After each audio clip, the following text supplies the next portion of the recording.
Renouer le contact entre le conscient et l'inconscient. D'accord ? Tout le monde sait ce qu'est le conscient. Tout le monde est conscient de savoir ce qu'est le conscient ? D'accord, très bien. Après l'inconscient, tout le monde a une vague idée. Voilà, on sait un petit peu ce qu'est l'inconscient. Mais là, on va prendre quelques instants pour préciser peut-être ce que c'est exactement. Enfin, l'idée qu'on en a. Parce que faut quand même rester lucide sur le fait que l'inconscient, c'est peut-être quelque chose qui est vraiment abstrait. Quelque chose qui est d'une nature qui dépasse un petit peu nos capacités de compréhension consciente. Donc il faut juste accepter d'en approcher la nature, de savoir quelques grands éléments sur cet inconscient qui permettent de faire des choses avec lui, de collaborer avec lui. Et puis c'est tout. L'inconscient, si on devait le définir, ça serait quoi ? Ça serait peut-être tout simplement tout ce qui fait partie de nous et qui n'est pas conscient. C'est fort, hein, ça. C'est profond. On commence par des choses profondes. Mais oui, mais vous voyez, en fait, ça paraît simpliste, mais au quotidien, on fait des choses qui sont pas conscientes, en permanence. Là, vous êtes en train de m'écouter, et ainsi de suite, et puis à côté de ça, vous avez un cœur qui bat tout seul, sans que vous ayez besoin de demander « bat, arrête de battre, bat, arrête de battre ». Ouais, ça serait fatigant, hein, à la fin d'une journée. Ça se fait tout seul, ça se fait d'une manière automatique. Et ça, on va dire que c'est l'inconscient, une partie de l'inconscient qui s'en charge. Intéressant. Il y a d'autres choses aussi, il y a la respiration. La respiration, on est en train de respirer. Il est sûr que si jamais vous voulez que cette respiration devienne consciente, vous vous dites, j'inspire, j'expire. Ça va se faire, vous allez pouvoir prendre le contrôle quelques instants. Mais essayez donc d'arrêter de respirer pendant plus de quelques secondes, voire une minute, pour ceux qui sont un petit peu plus habitués à l'exercice. Vous verrez que de toute manière, il y a une partie de vous qui reprend ses droits très rapidement. L'inconscient, la partie qui s'occupe de cette respiration, vous fera respirer d'une manière forcée. Hein. Voilà, on pourrait faire l'essai, mais vous avez tous déjà fait ça en faisant de l'apnée, en faisant n'importe quoi de ce type-là. Donc, si on doit définir l'inconscient, peut-être qu'il est intéressant de se dire que c'est comme si c'était une partie de nous qui est composée de plein de petites parties. Imaginez plein de petites parties, et chacune de ces petites parties, elle s'occupe de quelque chose. Alors là, je vais vous parler des fonctions vitales. Je vais vous parler du cœur, je vais vous parler de la respiration. Mais il y a plein d'autres choses aussi. Par exemple, quand on marche, ça se fait d'une manière tout seul et vous pouvez même courir si vous avez envie. Vous n'avez pas besoin de réfléchir exactement à la contraction de tel muscle, puis tel muscle et ainsi de suite. Ça serait vraiment trop compliqué. En fait, là, je suis en train de passer toutes les fonctions corporelles. Mais c'est pas tout. Ça s'occupe aussi de tout, les comportements. Tous les comportements qu'on a, on peut, pour simplifier la chose, pour simplifier notre compréhension, se dire que pour chaque comportement, il y a une petite partie de l'inconscient qui s'en occupe. Une toute petite partie qui est dédiée à ce comportement. Et ça, c'est génial. En fait, cet inconscient, c'est comme s'il pouvait se diviser en plein de petites parties. Alors, je ne sais pas quelle en est la nature, encore une fois, mais ça peut se faire. À chaque fois qu'il y a besoin de faire quelque chose, il y a une petite partie qui se dédie à cette action-là. Donc, chaque comportement, une petite partie qui s'en occupe. Génial, d'accord ? Donc, il y a des comportements qui sont bénéfiques, des comportements qui nous vont bien. Hein. Et puis, des fois, on a conscience de certains comportements qui nous arrangent pas trop, qui nous facilitent pas trop la vie, qu'on aimerait bien qu'ils soient différents, peut-être un petit peu comme ça, mais en bien mieux, voilà, je sais pas. Il y a des comportements des fois qui sont un petit peu limitants, voilà, des choses comme ça. Sachez qu'il y a une petite partie de l'inconscient qui s'en occupe. Les petites parties qui s'occupent de tout comme ça. Et on va dire qu'il y a une sorte d'intention générale, un objectif général commun à toutes ces petites parties de l'inconscient. On va dire cet inconscient, dans tous les sens, la seule chose qu'il veut, c'est aider les gens, aider soi-même à conserver une intégrité physique et psychique. D'accord ? Il faut qu'on soit en sécurité, il faut qu'on survive. Et cet inconscient y est entièrement dédié. À chaque fois que l'inconscient fait quelque chose, en premier, c'est pour que on conserve cette intégrité physique et psychique. En premier lieu. Ça, c'est le plus haut objectif. Après, si on regarde un petit peu en dessous, il y a des objectifs qui sont un petit peu liés à la facilité, à la tranquillité, à la fluidité. L'inconscient, il aime bien les choses qui sont faciles, les choses qui sont habituelles, prévisibles. C'est pour ça qu'il y a des petites parties qui s'occupent des automatismes. On a plein d'automatismes. Au début, quand vous avez appris à lire, tout le monde sait lire là? Même les enfants? Tout le monde sait lire? Tranquille. Voilà. Eh bien écoute, au début, il fallait déchiffrer chaque mot. Il fallait regarder chaque lettre, les associer, et puis ça faisait quelque chose qui faisait qu'on arrivait à lire, à comprendre ce mot. À le déchiffrer tout du moins. Voilà. Eh bien, au fur et à mesure, il y a des automatismes qui sont mis en place. Et peut-être que vous vous êtes déjà rendu compte de cela, vous avez peut-être déjà vu des petits exercices qui montrent un petit peu ce phénomène. On peut même à la fin arriver à lire un mot sans le regarder, sans le déchiffrer en entier. On peut voir le début du mot, la fin du mot, une ou deux bonnes lettres au milieu, et on arrive quand même à lire un texte. Vous avez jamais fait un exercice comme ça sur Internet? C'est marrant, hein? Pourtant, il n'y a que certaines lettres du mot, il y a le bon nombre de lettres. Mais cette partie de notre inconscient qui s'occupe de ça, il a cette capacité à tout de suite déchiffrer en fonction de l'aspect global du mot. C'est pas beau ça? On est bien fait, hein? Alors, on me dirait, y a un inconscient qui est fait de plein de petites parties. Et puis, qu'est-ce qui vient faire le conscient là-dedans? Qu'est-ce que c'est le conscient? On va dire que c'est une petite partie comme le sommet d'un iceberg. Une petite partie qui est en haut et qui s'occupe de certaines choses, je dirais qui est équipée d'une certaine logique, d'un esprit cartésien, et ça c'est le conscient. Et il est là pour faire quelque chose qui est primordial à bord du navire. Il est là vraiment pour jouer un rôle qui est très particulier, sans lequel l'ensemble du navire n'arrive pas à avancer d'une manière très efficace et très fluide. Donc souvent j'aime bien comparer le conscient et l'inconscient à cette métaphore du capitaine d'un navire et d'un équipage. On va dire que le capitaine du navire, ça serait le conscient. Et l'équipage, vous savez, toutes ces petites parties dont je vous parlais tout à l'heure, eh bien, ça serait l'équipage. Ce qui fait qu'il y a un petit matelot qui s'occupe du cœur, il y a un petit matelot qui s'occupe de la respiration, il y a un petit matelot qui s'occupe de tel comportement, et il y a un petit matelot qui s'occupe de d'autres choses, et ainsi de suite. C'est sympa, ça. Voilà. Et il y a un capitaine, c'est le conscient, avec son esprit logique, son esprit cartésien, très très utile l'esprit cartésien, l'esprit logique. Quand on veut calculer l'espace entre les allées d'un jardin et tout, on a besoin de la logique au quotidien pour évoluer dans ce monde matériel. La logique est très utile. Sauf qu'on se rend compte d'une chose, c'est qu'en termes de développement personnel, en termes d'épanouissement personnel, la logique est souvent un frein plutôt qu'un catalyseur. Voilà. Donc en fait, ce capitaine qui est en haut, on pourrait dire que dans la plupart des personnes, eh bien, c'est comme s'il n'avait pas conscience de l'existence de son équipage. Qui c'est qui a vraiment conscience de son équipage? Qui c'est qui a vraiment conscience de son inconscient? Et qui c'est qui a appris à utiliser son potentiel, à lui parler, à communiquer avec cet inconscient? C'est pas si simple que ça. Et peut-être parce qu'on ne l'apprend pas à l'école. Et puis on ne nous l'apprend pas aussi dans nos familles, dans notre éducation. On ne nous apprend pas tout ça. Ce qui fait qu'on se retrouve à 30, 40, 50 ans, avec un conscient d'un côté et puis un inconscient, qui ont toute la vie d'une certaine manière fonctionné chacun de leur côté.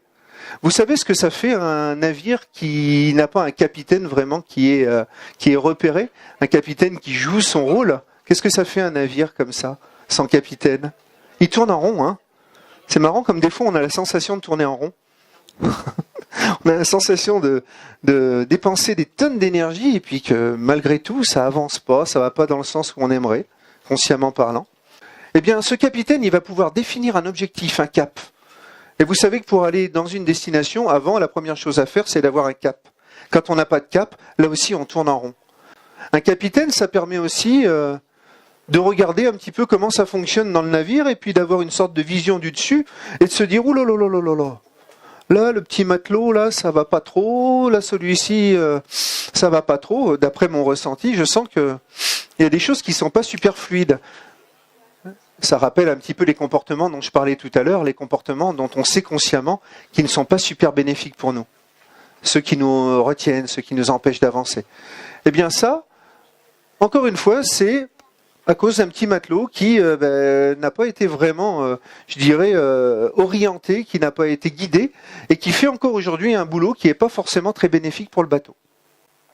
Eh bien, il faut savoir une chose, c'est que dans ces petits matelots de l'inconscient, là, toutes ces petites parties de l'inconscient, Eh bien, il y a des parties, il y a une grosse partie surtout qui est là pour nous guider, pour nous dire ce que l'on doit faire, ce qui est bon pour nous, ce qui nous permet d'aller vers l'objectif qu'on s'est fixé. C'est magique ça. On est quand même super bien équipé. Il y a une partie au fond de nous qui peut nous dire ça c'est bon, ça c'est pas bon. Comme s'il y avait une partie de nous qui sait ce que l'on doit faire pour se réaliser pleinement. J'ai envie d'y aller, j'ai des envies, le soleil est beau, ça brille même s'il y a des nuages et ainsi de suite. Se sentir super bien au quotidien. Il y a une petite partie qui sait exactement comment on peut aller vers là. Des fois, il y a comme quelque chose qui aurait tendance à nous guider. Je ne sais pas, quelles sont vos croyances, quels sont vos ressentis, vos façons de regarder à l'intérieur. Mais peut-être que des fois, vous vous en êtes rendu compte. Allez, je vais revenir à quelque chose de plus concret. Bon, allez, un truc pour les filles, ou même pour les gars. Quand vous avez un objectif, par exemple, qui est de trouver un vêtement qui vous va, un vêtement qui est bien. Vous avez l'objectif, sur le coup, de vous dire, tiens, j'ai envie de trouver un truc dans lequel je vais me sentir bien. Ça y est, un petit objectif intermédiaire qui est déterminé à travers ça. Et vous allez au magasin, puis vous essayez un vêtement, et puis celui-ci, même des fois, avant même de l'avoir enfilé, non, ça va pas, et ainsi de suite. Vous savez pas trop pourquoi. Il y a une sorte de ressenti intérieur qui dit non. Et puis à un moment donné, vous allez essayer un autre truc, et là, il sera à peine enfilé que, plac, ça dit oui à l'intérieur. Tout est fluide, ça fait envie, quoi. Vous avez déjà ressenti ça, hein? Ça se fait tout seul. Et bien là, vous venez d'assister à une façon qu'a votre inconscient de communiquer avec vous. Tout simplement, notre inconscient, il sait dire oui, il sait dire non. Et si jamais on sait écouter ça, eh bien on devient une de ces personnes que l'on appelle intuitives. Voilà. Si on sait dire oh là là, ça veut dire non, ça veut dire oui, eh bien on peut apprendre à comprendre la sensation qui veut dire non et comprendre la sensation qui veut dire oui et l'interpréter. Et pouvoir s'en servir. Aussi bien qu'on est capable de comprendre plein d'autres sensations qu'on ressent depuis notre plus tendre enfance. Là, je suis en train de parler de ce que fait l'inconscient pour nous transmettre des messages. Notre inconscient, au quotidien, il nous transmet sans arrêt des messages. Quand un message il n'est pas entendu, il n'est pas compris, eh bien, ça passe à un niveau au-dessus. D'accord ? C'est un petit peu comme s'il y avait un petit enfant à l'intérieur de nous qui aurait quelque chose de super important à nous dire, et qui, il commencerait à le dire en parlant, comme tous les petits enfants, non? Quand ils ont quelque chose à demander, quand les enfants, vous avez quelque chose à demander à votre parent, comment vous faites? Vous le demandez d'abord tout normalement. Et puis si jamais là-haut ça n'entend pas, si jamais ça tourne même pas la tête vers le bas, eh bien qu'est-ce qui se passe? L'enfant, il va se mettre à le dire plus fort, encore plus fort. Et puis, puis si ça là-haut ça écoute toujours pas, ça tourne même pas la tête vers le bas et que ça regarde ailleurs, même carrément. Eh bien l'enfant, il va se mettre à hurler. Il va le dire en hurlant. Et mince, on a beau hurler, ça tourne toujours pas la tête vers le bas. Bon, alors qu'est-ce qu'il va faire? Il va tout essayer. Puis par exemple, il va essayer de taper sur la jambe. Voilà, parce qu'il se rend compte que quand il nous tape sur la jambe, eh bien ça nous interpelle. Sauf que quand cet inconscient, il nous tape quelque part, et je vais vous expliquer exactement ce que ça représente, quand il tape quelque part, au lieu de regarder à l'intérieur, on regarde si ça viendrait pas de l'extérieur. Est-ce que ça serait pas quelqu'un qui m'aurait envoyé une pierre à cause de la douleur que je ressens? Ça viendrait pas de l'extérieur? Bon, d'accord. Alors ce pauvre inconscient, ce pauvre enfant qui essaye d'attirer notre attention pour nous transmettre un message super important, il va passer au niveau au-dessus, vu que le message est très important. Alors il va plus taper doucement, il va taper d'une manière continue, chronique. Et puis si jamais on n'entend pas le message qui est transmis à travers eh bien cette douleur chronique, eh bien ça passe au niveau au-dessus. D'accord? Eh bien là, l'enfant, il va se mettre à taper des pieds, à hurler, à taper dans tous les sens, à tambouriner contre le ventre, contre les fesses, contre les jambes, où il peut atteindre. Hein. Et puis jusqu'à ce qu'on baisse la tête vers le bas. Et qu'est-ce qui se passe quand on dit à cet enfant, qui était en train d'hurler parce qu'il voulait vraiment attirer notre attention, qu'est-ce qui se passe quand on lui dit « Oui, d'accord, excuse-moi, j'avais pas fait gaffe, c'est toi qui m'appelles, j'étais occupé à d'autres choses. » Qu'est-ce qui se passe quand on lui dit « C'est bon, je t'écoute » ? Et il se calme. Hein. À l'intérieur, c'est comme si ça se calme complètement. Donc c'est ça le grand principe qu'il faut comprendre, c'est que à chaque fois qu'un message il n'est pas entendu à un niveau petit, eh bien l'inconscient il va le dire plus fort. Il va le dire encore plus fort et encore plus fort, jusqu'à ce qu'à un moment donné, au moins on lui dise « je t'entends, je t'écoute ». Même si je ne sais pas encore ce que tu veux dire, au moins je t'écoute. C'est ça qui est important. C'est beau de dire à l'inconscient « je t'écoute », mais un inconscient entre nous, ça ne parle pas comme vous et moi, comme on est en train de discuter autour d'un bon petit café. Hein, ça parle pas français, ça parle pas tout ça, voilà, c'est un petit peu particulier le langage de l'inconscient. Le premier niveau qu'utilise l'inconscient pour nous transmettre un message très important, on va dire que ce serait les envies ou les non-envies. Des envies ou des non-envies, c'est tout simple. Tout à l'heure, je vous parlais de choses purement physiques, complètement liées au fonctionnement primaire, comme la faim, l'envie d'aller aux toilettes, l'envie de boire ou quoi que ce soit. Eh bien, à chaque fois que cet inconscient veut nous transmettre un message important, il commence par les envies ou les non-envies. Alors, l'envie de boire, l'envie de manger, l'envie de dormir, l'envie de se reposer. Les non-envies, c'est super intéressant aussi. Quand on n'a pas envie de quelque chose, ben, ça ne sert à rien de se forcer à le faire, peut-être. Parce qu'à chaque fois qu'on va se forcer à faire quelque chose qu'on n'a pas envie, on va créer ce qu'on appelle une frustration intérieure, une crispation intérieure. Alors en fait, la vie, ça serait presque de faire surtout ce qu'on a envie. Ça serait bien, ça. Ça serait génial, hein. Mais en fait, c'est peut-être beaucoup plus possible que l'on ne le pense.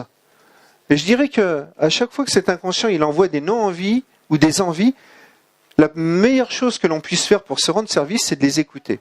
Alors j'en étais sur les envies primaires de manger et de faire tout ce que... Hein, mais vu que l'inconscient, il s'occupe aussi des comportements, il s'occupe aussi de notre réalisation personnelle, toutes les envies qui sont liées à ça, ou toutes les non-envies qui sont liées à ça, elles sont importantes à écouter aussi. Je prends l'exemple de quelqu'un qui n'a pas envie d'aller au boulot le matin en se levant. Il y en a ? Y en a-t-il qui sont cachés dans cette salle? Non, vous n'êtes pas obligé de lever la main, mais je sais très bien qu'il y en a. Eh bien, c'est super simple. Tiens, j'avais envie de boire. Une partie de mon inconscient qui m'a dit « Oh, mets de l'eau parce qu'autrement on va commencer à rentrer dans de la déshydratation et puis tu vas te sentir fatigué. » Et puis non, d'accord, ok, je bois. Pas de problème, j'y réponds tout de suite. Alors la non-envie d'aller au boulot, on y revient. Eh bien, c'est toujours intéressant de prendre le temps de regarder pour quelle raison peut-être est-ce qu'on n'a pas envie. Et on se rend compte que quand on observe ça d'un petit peu plus près, souvent quand on n'a pas envie d'aller au boulot, c'est peut-être tout simplement que, eh bien, il y a des choses à changer dans notre façon d'aller au boulot, dans notre état d'esprit, quand on va au boulot, dans notre façon de le vivre, peut-être. Et puis il y a aussi peut-être des choses à changer dans notre façon d'être organisé. Parce qu'avoir une organisation qui n'est pas super bonne au boulot, ça crée beaucoup de choses qui sont difficiles à vivre. Beaucoup de choses non fluides, beaucoup de petits problèmes au quotidien. Donc je ne sais pas, des fois c'est de l'organisation qu'il va falloir ajouter, c'est d'autres choses encore qu'il va falloir transformer pour qu'à un moment donné, on puisse vivre ce boulot d'une manière beaucoup plus sereine. Alors la non-envie, dans ces cas-là, la non-envie d'aller au boulot, peut des fois être interprétée comme ça. Et cette partie-là de nous qui sait exactement ce qui est bon pour nous et vers où on doit aller, si elle nous envoie cette non-envie, ça peut aussi être d'autres choses.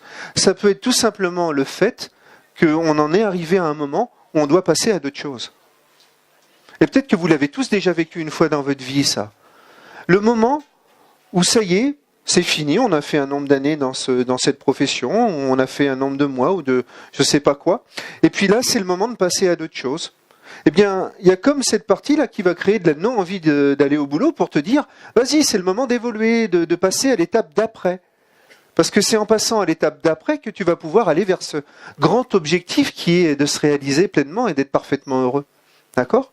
Donc des fois, on se rend compte d'une chose, c'est que s'il n'y avait pas cette non-envie, qui des fois, si on ne l'écoute pas, peut jusqu'à un mal-être profondément intérieur, eh bien s'il n'y avait pas cette non-envie, des fois on ne bougerait pas les choses.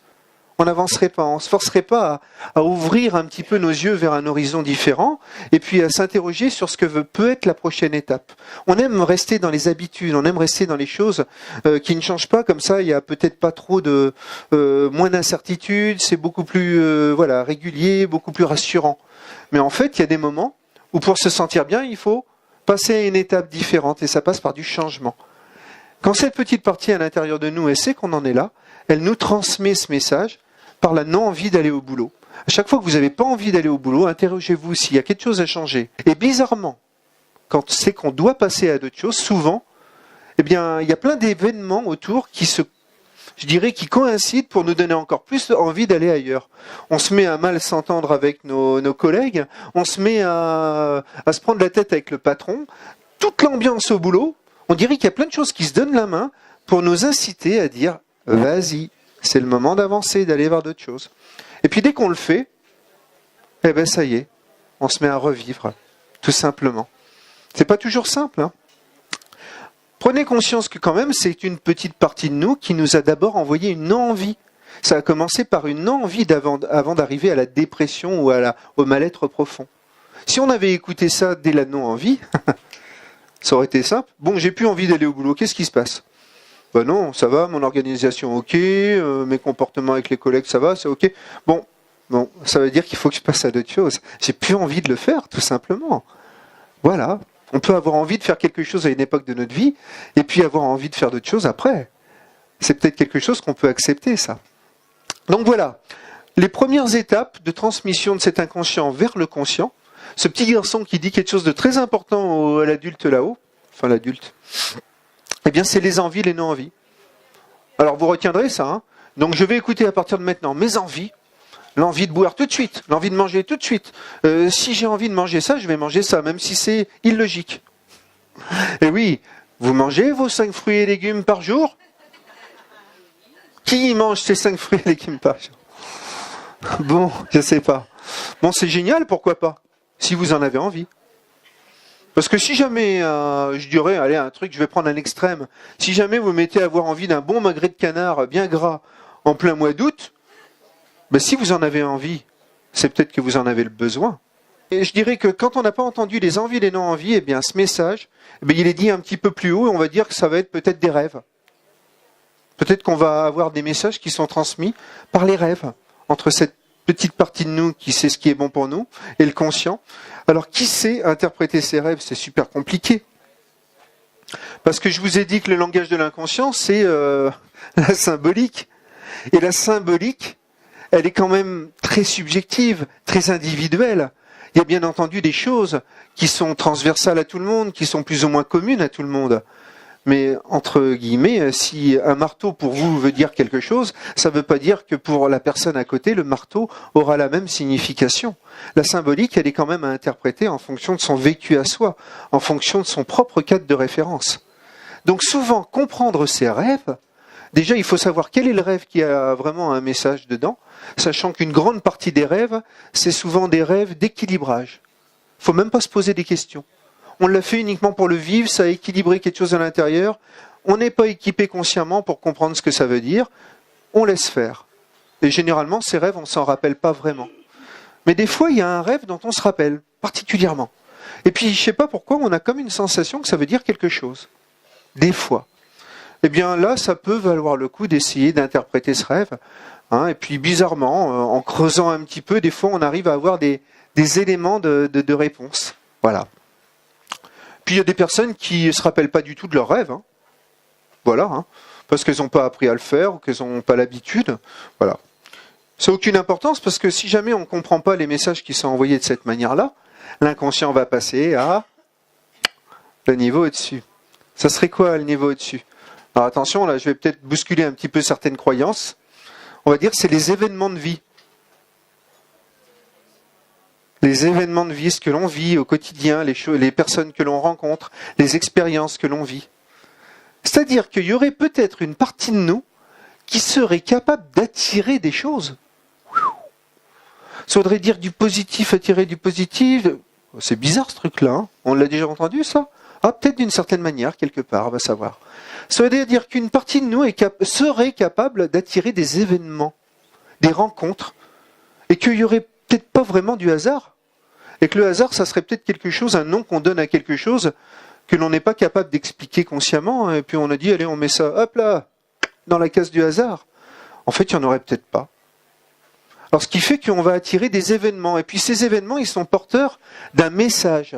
Mais d'un message qui est exprimé d'une manière symbolique.